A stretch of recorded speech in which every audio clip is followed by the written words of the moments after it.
If we're going to win in the future, Republicans need to do better among Latinos, and they need to do better among women, particularly single women.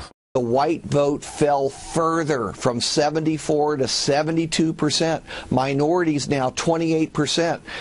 I suspect this was the last all-white Republican ticket.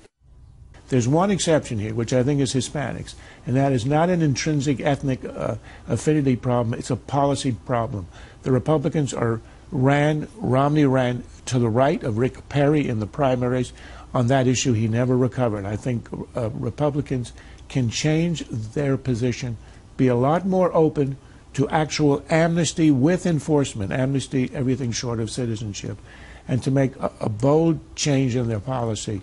Enforcement, and then immediately after, a guarantee of amnesty. That would change everything.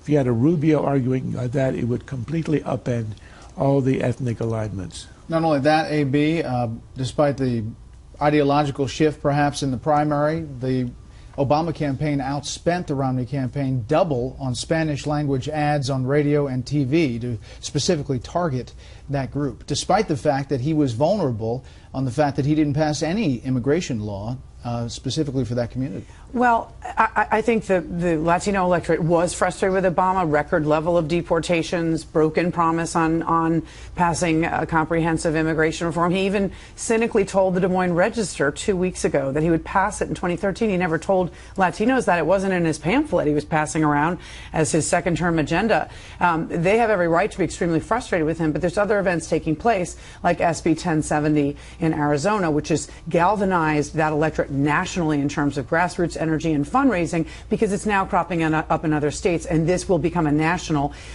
energizing issue for them. Charles is right. I speak to Republican members all the time, though, and they are between such a rock and a hard place.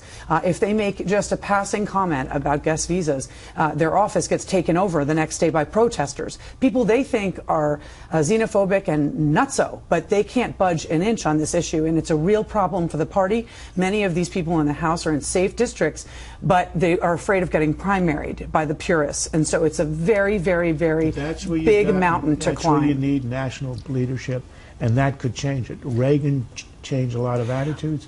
So could a new young leader. I think the business community, to get ahead of the pack, to get ahead of ahead of Democrats on this issue, it could reverse everything. Brett, I think the business community needs to step in both on the fiscal cliff and immigration and shame both parties in terms of withholding contributions into taking actions on these issues. I don't think it's one leader necessarily. I think the people that are holding the bag on hiring really need to tell both parties it's time to get going. Like conservatives swallowed their reservations and learned to love Mitt Romney, they will swallow their reservations and line up behind somebody like a Rubio or a Jeb Bush with a positive message on immigration and a different approach to Hispanics. I believe that.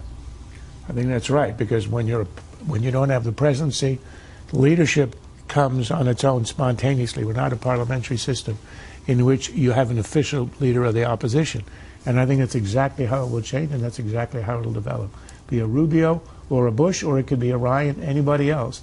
But you get leadership on this issue, and the party will follow, because it can then see success and the presidency at the other end of that path.